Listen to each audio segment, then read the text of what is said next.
Well, this week has been a bit exciting on the global stage as the announcement was made of the new security pact, AUKUS, between the UK, the US, and Australia.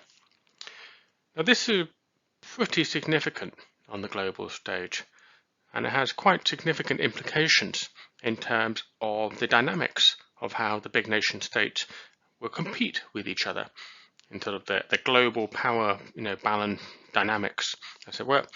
So I thought it'd be very interesting to have a quick discussion about that and explore some of the issues that this has thrown up. Let's start by talking about France, the jilted lover in this particular relationship. It's a bit of a British hobby to poke fun at the French, but we can't help but feel a little bit sorry for them. This is not just a political shock, this is also a massive economic shock to them. The submarine deal that Australia signed with France was worth quite a few billions.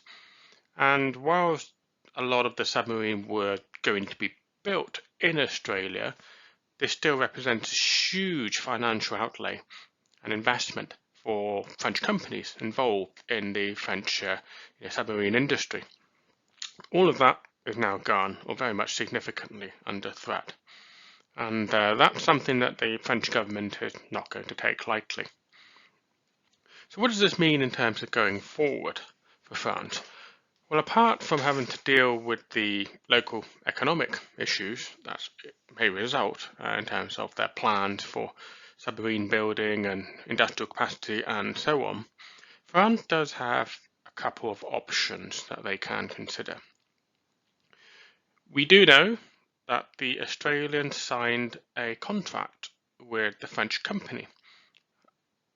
That contract now looks like being null and void. But having said that, all such contracts will tend to have penalty clauses. So I suspect that the French government will very much be supporting the French company in pressing forward its claims against the Australian government to incur those penalties, to recoup damages. There's also a security partnering agreement signed between the French government and the Australian government in relation to the submarine program. Now, this is a treaty. This is an internationally legally binding treaty. And again, this appears to be one where Australia pretty much declared it null and void. Now, people get a bit surprised about the whole international treaty bit and its issues for being legally binding. For treaties to be legally binding, they're based on the principle of consent. So all countries essentially agree that treaties are legally binding because they consent to be bound by them. The actual reality, of course, is that they can withdraw consent. And unless you have some kind of international global policeman or court to enforce those kind of contracts, then countries, or treaties I should say, then countries can of course, scrap them. And that, of course, is what Australia appears to have done in this case. However, Australia is not off the hook yet on this one. There are going to be repercussions. Not just reputational repercussions, but also potentially financial and legal. Because this treaty was essentially a bit of a contract. And so the French government can take the Australian government to an international court and demand arbitration. Now, I talked a little bit earlier, I mentioned that there was significant economic impact to France. Well, part of that is going to be something that's called the international estoppel. This is a legal principle by which you can incur cost as a result of a promise or commitment that you have made with someone. So what that means is that to fulfill this Australian submarine order, both French industry and the French government would have incurred costs. They would have gone out, they would have retooled factories, upskilled workers, done design work, a whole host of costly activities. So if the French government decides to take Australia to court over its breach of its treaty obligations, then that would be a big factor. You would expect that France will make the argument that they have incurred damages as a result of the promises made by Australia to purchase this submarine, and therefore all the costs that the French government has incurred should be reimbursed. And on the face of it, they may well have a strong case at any kind of international court. But of course, that will take many years. So we shall see what happened there.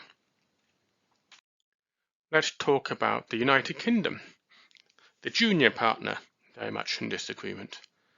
And it's not entirely clear at this point what role the UK has played in creating AUKUS. I suspect it's very much a junior role.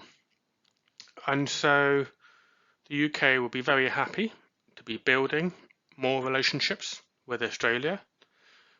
No doubt the UK government will also be very happy at the potential opportunities to, economic opportunity to sell nuclear technology to Australia. So there may well be some financial benefits, as it were, shifting from France to the UK. But the UK can have to be careful here, because the French very much feel betrayed, and at the moment that anger, that betrayal is directed at the US government. But if the UK is seen as too complicit, then the French government may well retaliate. And they can do that in all sorts of ways, whether that's cross-border trade, whether that's applying French influence in the EU, whether even that is withdrawing cooperation with the UK on military matters, which does include submarines, incidentally. So they do cooperate together on their respective submarine programs. So it's going to be interesting to see how this pans out for the UK. UK will also have to be careful in terms of its relationship with China. The Chinese are very visibly angry at this new development, and again, the UK is seen as having played a very active role here. Then it's not hard to imagine that the Chinese government will seek to find economic ways to punish the UK, which is in a very vulnerable position right now as a result of coming through Brexit. So there's lots of potential roles that the UK can play here. As a sort of middleman, as a peacemaker perhaps, but also as a bit of a kicking boy. It could be kicked by various people, various countries that don't really like the UK's involvement in this. Whether AUKUS genuinely increases UK's influence and power, particularly in the Asia-Pacific region, I would say that is open to question and speculation. I doubt it changes a lot in that respect, but there may be economic and trade implications, both with the European side as well as the Chinese side. So, of course, the big news about all this is very much the US and Chinese rivalry. And just when you thought things were calming down a little bit under Biden, he obviously wanted to spice things up a little bit and remind China that this issue is very much not settled. So it's an interesting move by the US government. Does it represent their analysis that France is a lesser player and Australia is a bigger player in areas that are important to them? Maybe it does, maybe it doesn't. Difficult to tell. Most certainly, this move does give the US more leverage in the Asia-Pacific region. More friends, more partners that they can work with. And I'll come on to a little bit of the role US and their partners can play in terms of using submarines. But what can be clear is that when it comes to submarine operations, the US may well adopt a similar approach with Australia than it does with the UK, for example, on the nuclear deterrence. It is no secret that the US and the UK will coordinate with each other when it comes to submarine movement, including their nuclear deterrence. This is to avoid any potential mishaps, but it also a sensible strategic move, because it means that any adversary would know that you cannot just take one country's submarine out in the event of declaring nuclear war.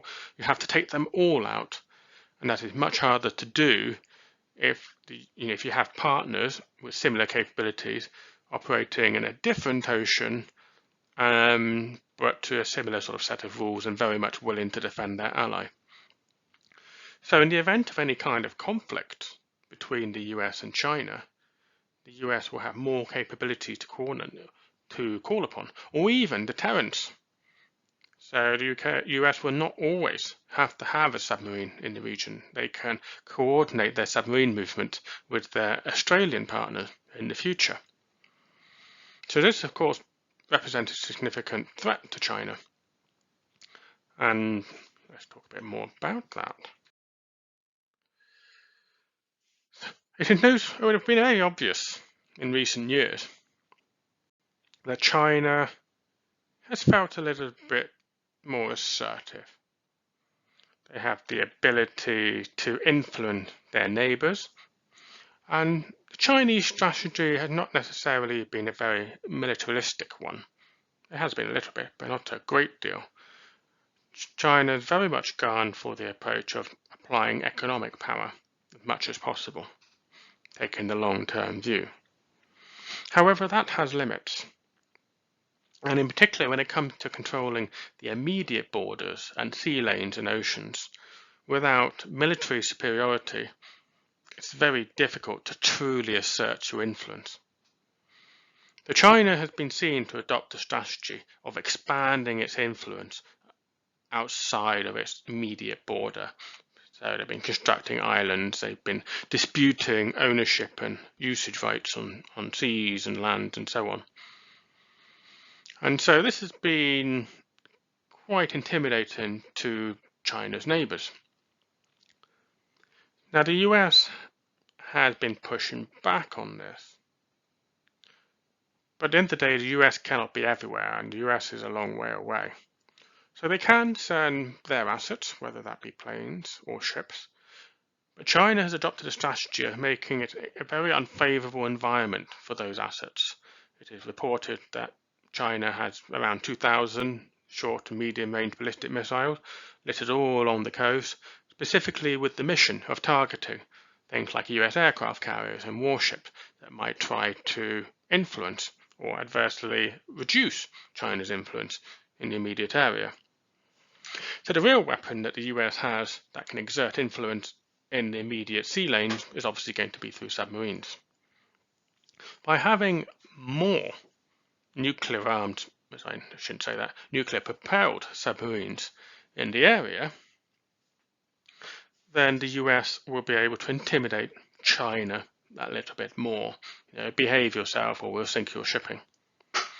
And that perhaps may give a little bit of a confidence boost to Chinese neighbours who are disputing Chinese claims on islands and sea lanes and so on.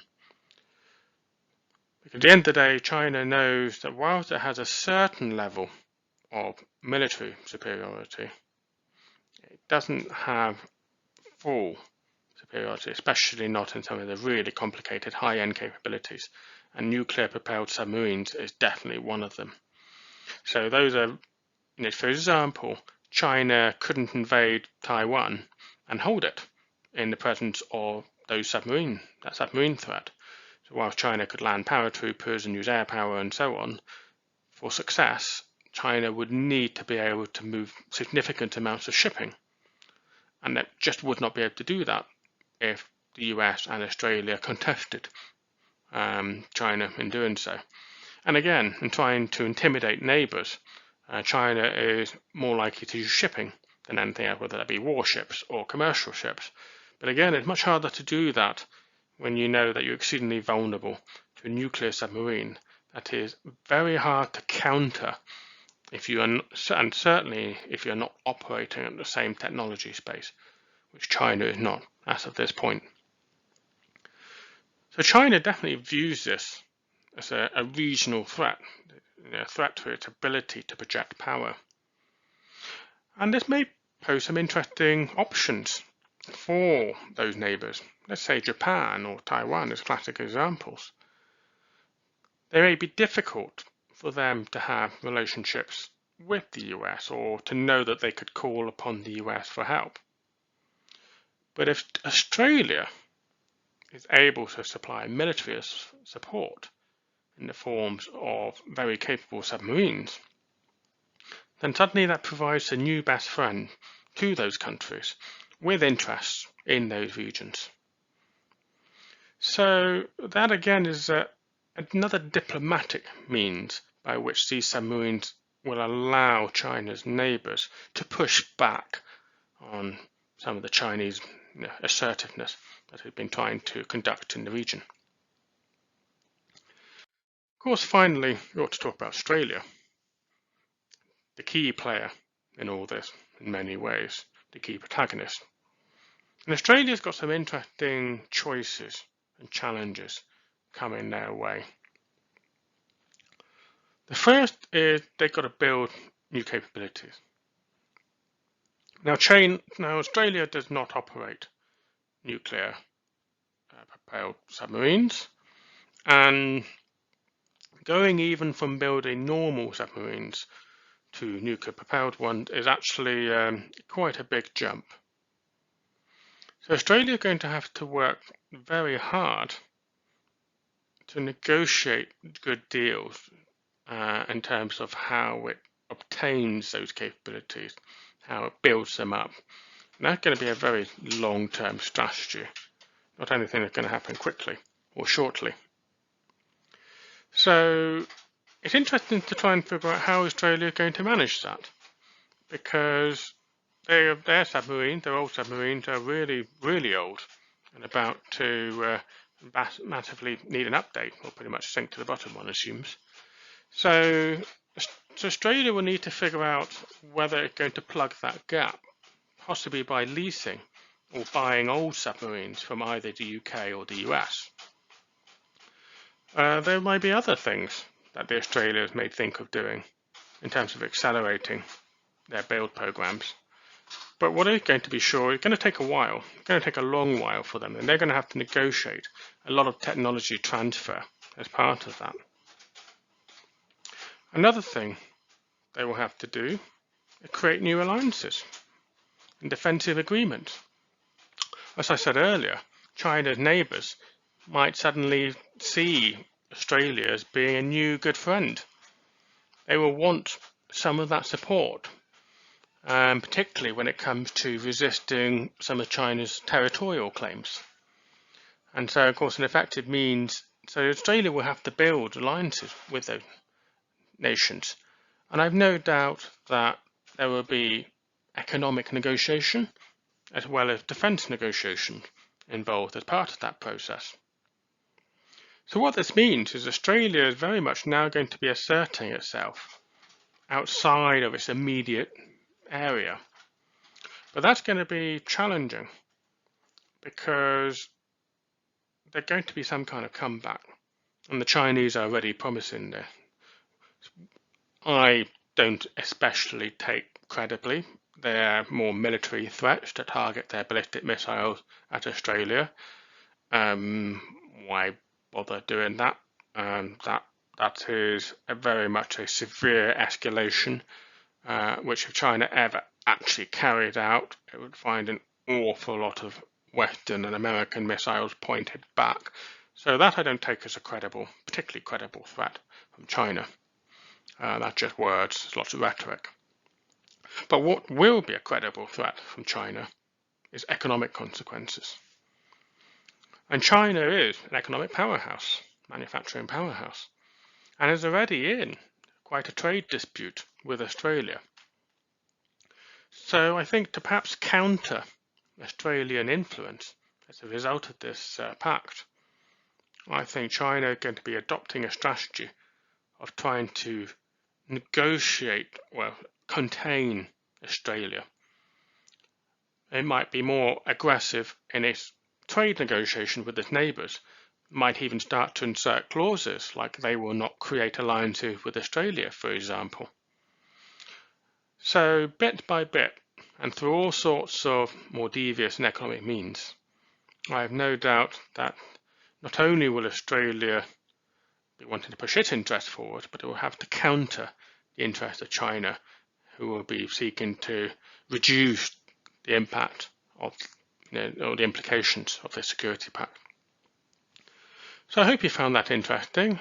No doubt this is going to lead to all sorts of interesting further debates later on, and it would very much be interesting to see how this relationship, this new pact, develops over the years.